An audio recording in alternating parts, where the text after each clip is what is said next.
وزیراعظم شہباز شریف کی army chief کے ہمراہ اسکواڈرن لیڈر عثمان یوسف شہید کے گھر آمد. شہید کے اہل خانہ سے ملاقات میں درجات کی بلندی کی دعا کی گئی. وزیراعظم نے مارکہ حق کے دوران اسکواڈرن لیڈر عثمان یوسف کے عزم اور فرض شناسی کو سراہا. اس سے قبل صدر مملکت بھی شہید اسکواڈرن لیڈر عثمان یوسف کے گھر پہنچے. لواحقین سے اظہار تعزیت کیا.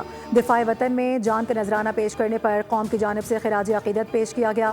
کہا کہ ہمیں اپنے بہادر جوانوں کی قربانیوں پر فخر ہے. صدر نے شہید کے لیے فاتحہ خوانی اور بلند درجات کی دعا کی.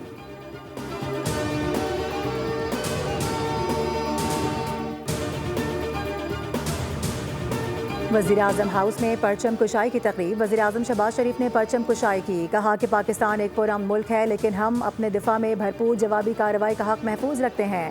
پاکستان کی بہادر اور پیشہ ورانہ مسلح افواج نے دشمن کو اسی کی زبان میں مؤثر اور بھرپور جواب دے کر عسکری تاریخ کا سنہرا باب رقم کیا.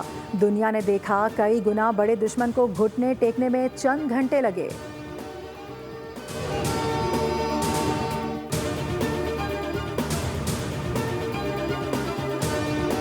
وزیراعظم شہباز شریف کا آرمی چیف کے ہمراہ سی ایم ایچ راولپنڈی کا دورہ. زخمی جوانوں کی مارکہ حق کے دوران بے مثال بہادری کو سراہا گیا. وزیراعظم نے کہا کہ جس طرح افواج پاکستان اور پوری قوم نے یہ جنگ لڑی اس کی مثال نہیں ملتی. عوام کی ثابت قدمی ملک کی عسکری تاریخ کا ایک فیصلہ کن باب بن چکی.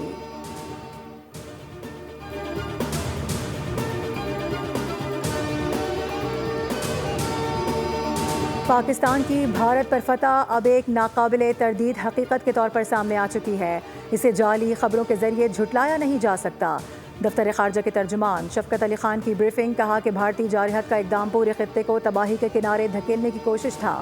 ہم نے فیصلہ کن انداز میں جواب دیا. پاکستان اور بھارت کے ڈی جی ایم اوز کے درمیان 10 مئی سے بات ہوتی رہی. دونوں نے کشیدگی کم کرنے پر اتفاق کیا.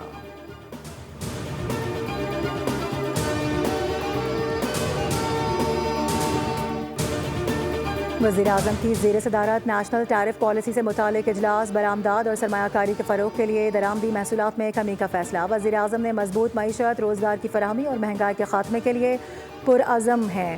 ماہرین سے مشاورت کے بعد معاشی اصلاحات کے لیے جامع منصوبہ بنایا. درآمدی محصولات میں بتدریج مگر نمایاں کمی کی منظوری دے دی ہے.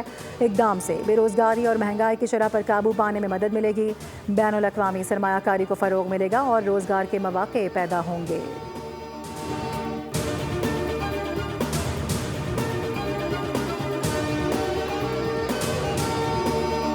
اور برطانوی وزیر خارجہ ڈیوڈ لیمی کا دورہ پاکستان. دفتر خارجہ آمد پر نائب وزیر اعظم اسحاق ڈار نے استقبال کیا. پاک برطانیہ وزرائے خارجہ نے اہم علاقائی امور بشمول پاک بھارت جنگ بندی پر